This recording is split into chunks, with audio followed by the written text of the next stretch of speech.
तो कहानी की शुरुआत में हमें बताया जाता है कि आज से 10 साल पहले साइंस का एक एक्सपेरिमेंट गलत हो जाने की वजह से एक वायरस फैल गया, जिसकी वजह से जो वानर सेना थी वो काफी ज्यादा बुद्धिमान हो गई इंसानों की तरह, और जो इंसान थे उनके अंदर सोचने समझने की जो क्षमता थी वो बहुत कम हो गई। और आगे चल करके वानर और इंसानों के बीच में लड़ाई हुई, जिसमें इंसान बहुत बुरी तरीके से मारे गए। अब इसी वजह से इंसान अभी भी अपनी टीम को जंगल में ले जा करके वानर को मार रहे हैं। अब हमें प्रेजेंट टाइम में कुछ आर्मी सोल्जर को दिखाया जाता है जो जंगल में गए थे उन्हीं वानर को मारने के लिए, लेकिन गोरिल्ला जैसे जानवर वानर को मारने के लिए इंसानों के बीच में शामिल हो जाते हैं। अब जंगल में अंदर जाने के बाद इन्हें ढेर सारे वानरों की सेना दिखाई देती है। अब जो सोल्जर थे वो वानर की सेना पर अंधाधुंध फायरिंग शुरू कर देते हैं, जिसकी वजह से वानरों में बहुत सारे बूढ़े बच्चे मारे जाते हैं। इसी बीच एक वानर भाग करके जाता है और अपने बाकी के टीम्स को बुला करके लेकर आता है, और जब सभी वानर आ जाते हैं तो वे लोग तीर और भाले से इंसानों के ऊपर हमला करना शुरू कर देते हैं, जिसके बाद एक एक करके सारे इंसानों का खात्मा हो जाता है और कुछ ही लोग बच जाते हैं। यहाँ पर एक सोल्जर बचा हुआ था जो अपने कर्नल के पास कॉल करता है और उन्हें बताता है कि यहाँ पर बहुत सारे वानर हैं और उन्होंने हमारे सभी लोगों को मार दिया है। अब इसके बाद जो भी आदमी बचे हुए थे उन लोगों को वानर पकड़ लेते हैं। सीजर नाम का एक वानर था जो इन सभी लोगों का लीडर था, और आर्मी के लोग काफी समय से सीजर को ढूंढ रहे थे, क्योंकि अगर वे लोग सीजर को पकड़ लेते हैं तो बाकी के वानरों को पकड़ना आसान हो जाएगा।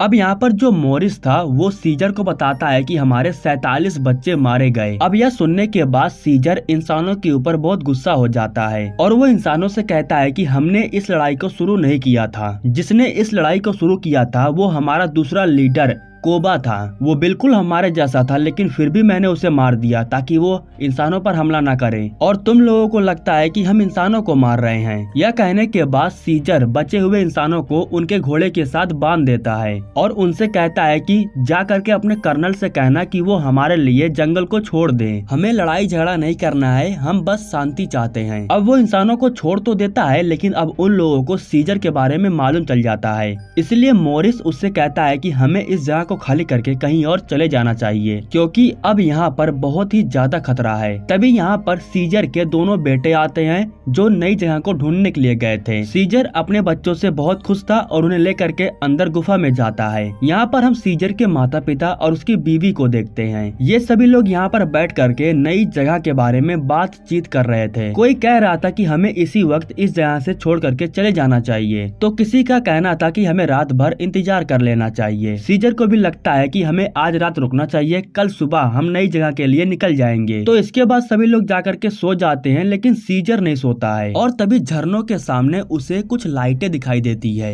वो जा करके जब चेक करता है तो उसे मालूम चलता है कि किसी ने रस्सी को नीचे लटकाया है। उसे मालूम चल जाता है कि यहाँ पर इंसान आ चुके हैं। वो अपने साथी को शांत रह करके टीम को ढूंढने के लिए कहता है। इसी बीच एक वानर एक सोल्जर के ऊपर हमला करके उन्हें मार देता है। उसके पास एक रेडियो था, और जब सीजर उस रेडियो को सुनता है तो उसे मालूम चलता है कि इंसानों ने वानर को मार दिया है। इसके बाद सीजर भाग करके अपने माता पिता और बच्चों के पास जाता है, जहाँ पर वो देखता है कि इंसानों ने उसके माता पिता और बच्चों को मार दिया है, और उन सबको मारने वाला इनका कर्नल था जो रस्सियों के सहारे से यहाँ से भागने वाला था।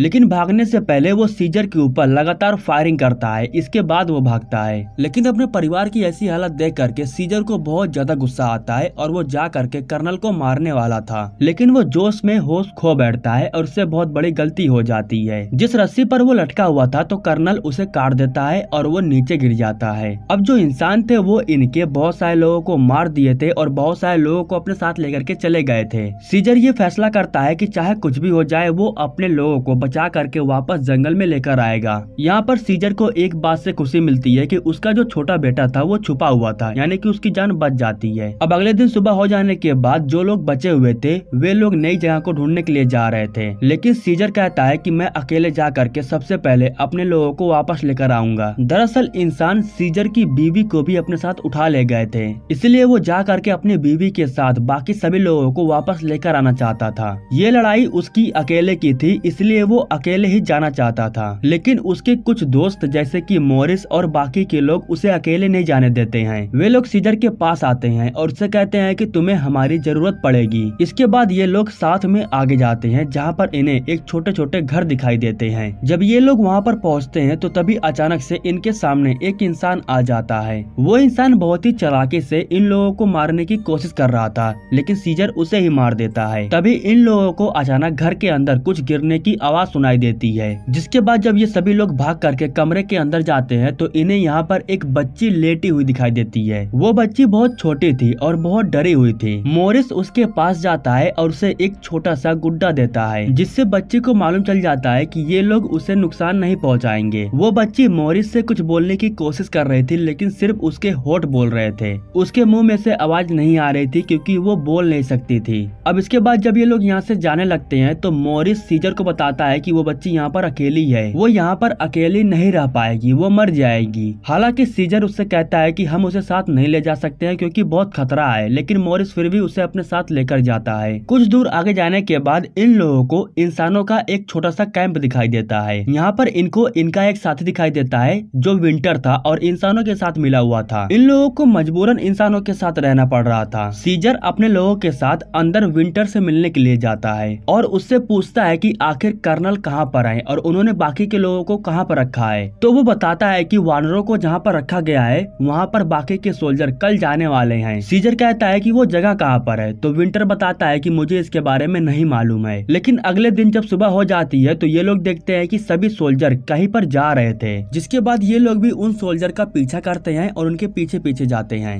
लेकिन तभी इन लोगों को गन चलने की आवाज सुनाई देती है, जिसके बाद ये लोग जा करके छुप जाते हैं। इसके बाद ये लोग उस जगह पर जाते हैं जहाँ पर गन चली थी। वहाँ पर सीजर देखता है कि इंसान ने इंसानों को ही मार डाला है, लेकिन वो ये बात नहीं समझ पाता है कि आखिर इंसान इंसानों को ही क्यों मार रहे हैं। खैर, अब जिस सोल्जर का ये लोग पीछा कर रहे थे वो इनकी नजरों से ओझल हो गए थे और उन्हीं लोगों को देखने के लिए एक बड़े से टावर के ऊपर चढ़ जाते हैं। नीचे वो बच्ची घोड़े पर अकेले बैठी हुई थी। तभी यहाँ पर कोई आता है और वो इनके गन और सामान को निकाल रहा था, लेकिन तभी सीजर का एक साथी उसे देख लेता है और इसके बाद वो इनके घोड़े को लेकर के यहाँ से भागने लगता है। जिसके बाद ये लोग भी उसका पीछा करते हैं और काफी दूर तक आ जाते हैं और एक जगह पर आने के बाद इन लोगों को इनका घोड़ा दिखाई देता है, लेकिन यहाँ पर इन्हें एक छोटा सा घर दिखाई देता है और ये लोग उसे ढूंढने के लिए उस घर के अंदर जाते हैं। यहाँ पर इन्हें मालूम चलता है कि वो जो कोई भी था वो गुफा के अंदर जा करके बैठा हुआ है और कुछ समय बाद वो इनके गन और इनके बैग को इनके सामने फेंक देता है। और जब वो इनके सामने आता है तो हमें मालूम चलता है कि वो तो एक छोटा सा वानर है। सीजर को ये बात जान करके खुशी होती है कि उसके जैसे लोग अभी भी यहाँ पर बचे हुए हैं, लेकिन वो छोटा सा वानर सीजर को बताता है कि जब सेना ने हम पर हमला किया तो वो हमारे बहुत सारे लोगों को अपने साथ लेकर गए, लेकिन मैं वहाँ से भाग निकला और मैं अकेला ही हूँ जो बचा हुआ हूँ। इसके बाद वो इन लोगों को एक खाने की पैकेट ला करके देता है। सीजर उससे पूछता है कि आखिर तुम ये कहाँ से लाए, तो वो कहता है कि यहाँ से कुछ दूर पर बहुत बड़ा एक घर है जहाँ पर बीमार लोगों को रखा जाता है और मैंने वहीं पर से ये लाया, लेकिन मैं उस जगह पर अंडरग्राउंड से होकर के जाता हूँ, इसलिए वे लोग मुझे देख नहीं पाते हैं। सीजर उस वानर से कहता है कि तुम्हें हम लोगों को वहाँ पर लेकर के जाना होगा और वो इन लोगों को उस जगह पर ले जाने के लिए तैयार हो जाता है क्योंकि वो अपने लोगों को बचाना चाहता था। सुबह में एक गोरिल्ला उस छोटे बच्चे को एक फूल देता है जिससे वो बहुत खुश हो जाती है। खैर, अब इसके बाद वो वानर इन लोगों को उस जगह पर लेकर के जाने लगता है। वहाँ पहुँचने के बाद इन लोगों को एक बड़ा सा घर दिखाई देता है। जब ये लोग वहाँ पर देख रहे थे तो तभी यहाँ पर पीछे से एक आदमी आ जाता है जो सीजर के ऊपर हमला कर देता है, लेकिन तभी जो गोरिल्ला था वो गन के सामने आ जाता है, जिसकी वजह से सीजर की जान तो बच जाती है, लेकिन गोली जा करके गोरिल्ला को लग जाता है। जिसके बाद वो सीजर से कहता है कि मुझे कोई दिक्कत नहीं है, मैं खुश हूँ कि मैंने तुम्हारी जान बचाई। गोरिल्ला की ऐसी हालत देख करके वो छोटी बच्ची भी बहुत रो रही थी। वो उसके दिए हुए फूल को उसे पहना देती है। इसके बाद उसकी मौत हो जाती है। मोरिस कहता है कि हमें यहाँ से लौट करके अपने लोगों को साथ ले करके किसी सुरक्षित जगह पर चले जाना चाहिए। तो सीजर कहता है कि मैं इतनी दूर आने के बाद अपने लोगों को बचा कर रहूंगा और अपने लोगों को साथ लेकर जाऊंगा। जिसके बाद सीजर कहता है कि तुम लोग यहाँ से लौट जाओ, मैं उन्हें जा करके अकेले बचाऊंगा। इसके बाद सीजर आगे जाता है और वो देखता है कि उसके ही जैसे बहुत सारे लोगों को इंसानों ने बांध करके मार दिया था और यहाँ पर सीजर देख लेता है कि उसके ही जैसे सभी लोगों को एक जगह पर कैद करके रखा गया है। तभी यहाँ पर एक वानर को बांधा गया था जो जिंदा था, जो सीजर को बताता है कि उन लोगों ने हमारे लोगों को कैद करके रखा है काम करवाने के लिए। वो हमसे पहले अपना काम करवाएंगे, उसके बाद हमें मार देंगे। सीजर पूछता है कि आखिर वे लोग हमसे किस प्रकार का काम करवा रहे हैं। ये जवाब देने से पहले उस वानर की मौत हो जाती है और तभी सीजर के पीछे एक गोरिल्ला आ जाता है जो उसे मार करके बेहोश कर देता है। और जब उसकी आंख खुलती है तो वो अपने आप को जंजीर से बंधा हुआ पाता है, लेकिन उसके सामने कर्नल खड़ा था जिसने उसके सभी लोगों को कैद करके रखा हुआ था। और सीजर के माता पिता बच्चों को मारने वाला यही था। कर्नल कहता है कि मुझे पता है कि तुम यहाँ पर मुझे मारने की मकसद से आए हो, लेकिन फिलहाल तुम हमारे कैद में हो और तुम्हें हमारी बात माननी होगी। इसके बाद कर्नल उसे अंदर लेकर के जाता है, जहाँ पर वो देखता है कि उसके बहुत सारे लोगों को इन लोगों ने कैद करके रखा था।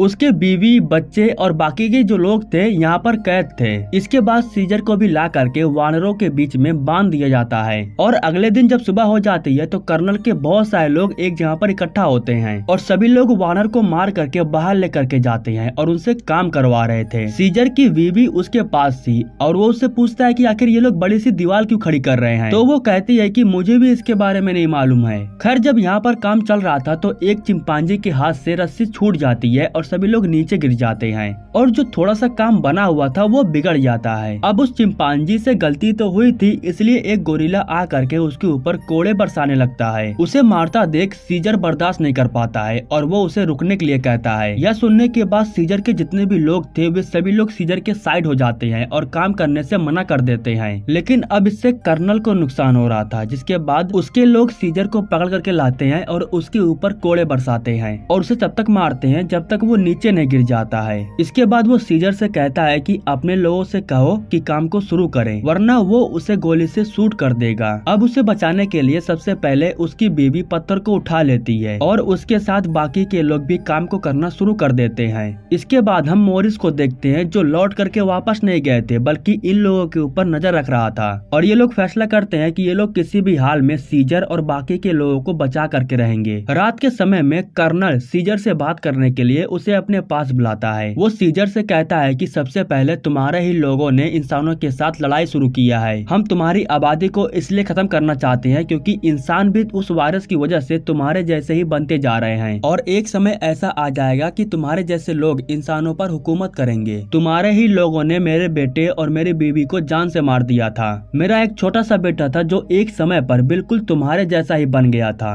और मैंने खुद अपने ही हाथों से उसे शूट कर दिया। हम इस दीवार को इसलिए बना रहे हैं क्योंकि इंसानों के बीच में लड़ाई होने वाली है। दूसरी सेना हम सबको खत्म करना चाहती है और वो तुम लोगों से बहुत ज्यादा नफरत करती है। मैं तो तुम्हें मारने के लिए गया था, लेकिन गलती से तुम्हारी फैमिली मारी गई। जो सेना हम पर हमला करने वाली है वो हमें मारने के बाद तुम्हें भी जान से मार देगी। दूसरी तरफ हमें मोरिस को दिखाया जाता है। वो छोटा सा वानर इन लोगों को गुफा के पास लेकर जाता है जहाँ से वो जा करके खाने की चोरी करता था। अगले दिन सुबह हो जाने के बाद सभी वानरों के लिए खाना लाया जाता है। इन लोगों को काफी समय से खाना नहीं मिल रहा था, लेकिन सीजर के कहने पर ही इन्हें खाना दिया जाता है। धीरे धीरे शाम हो जाने के बाद वो छोटी सी बच्ची सीजर को बचाने के लिए अंदर चली जाती है। अंदर जाने के बाद वो सीजर को उठाती है और उसे ला करके पानी पिलाती है। सीजर की बीवी उस बच्ची को थोड़ा सा खाना देती है और वो बच्ची खाने को ला करके सीजर को दे देती है। उसके सभी लोग सीजर को वो खाना खाने के लिए कहते हैं। खैर, तभी यहीं पर सेना आ जाती है, जिसके बाद जा करके वो बच्ची छुप जाती है, लेकिन वो पकड़े जाने वाली थी, इसलिए मोरिस अपने लोगों से उसे बचाने के लिए कहता है। जिसके बाद एक वानर सोल्जर के सामने आ जाता है और सभी का ध्यान भटकाने लगता है और इसी बीच मौके का फायदा उठा करके वो बच्ची यहाँ से भाग जाती है। लेकिन वो वानर पकड़ा जाता है और उसे भी जेल में ला करके बंद कर दिया जाता है। वो सीजर को बताता है कि मोरिस बाहर है, वो हम लोगों को बचा लेगा। अगले दिन जब सभी लोग काम कर रहे थे तो सीजर की बीवी सीजर को बताती है कि किसे कहाँ पर रखा गया है और कितनी दूरी पर रखा गया है, और सीजर ये बात मोरिस को बताता है ताकि ये लोग गुफा के जरिए वहाँ तक पहुँच सके। रात हो जाने के बाद मोरिस उस छोटे से वानर के साथ अंदर जाता है और गुफा के अंदर जाने के बाद वहाँ पर खुदाई शुरू कर देता है। जेल के अंदर बंद हुए सभी वानर उस छोटे से वानर को देख लेते हैं। अब ये लोग गुफा के जरिए यहाँ से भाग तो सकते थे, लेकिन बच्चों को कहीं और बंद करके रखा गया था। इसलिए सीजर बच्चों को बचाने के लिए एक तरकीब निकालता है। वो एक सोल्जर को मारता है, जिसके बाद वो गुस्सा हो करके जेल के अंदर आ जाता है और इसी का फायदा उठा करके नीचे के लोग उसे गुफा के अंदर खींच लेते हैं और इस तरीके से ये लोग उसके चाबी और गन को हासिल कर लेते हैं। अब चाबी का इस्तेमाल करके ये लोग बच्चों के तहखाने तक पहुंच जाते हैं और उन्हें यहाँ से बाहर बाहर निकालने लगते हैं। इस तरीके से सभी लोग गुफा के जरिए यहाँ से बाहर निकल जाते हैं। लेकिन आखिरी में सीजर कहता है कि मैं कर्नल को मार करके अपने परिवार का बदला लूंगा। और ठीक उसी समय पर जो सेना यहाँ पर आकर के हमला करने वाली थी वो यहाँ पर आ जाती है और यहाँ पर जो घर बनाया गया था उसके ऊपर लगातार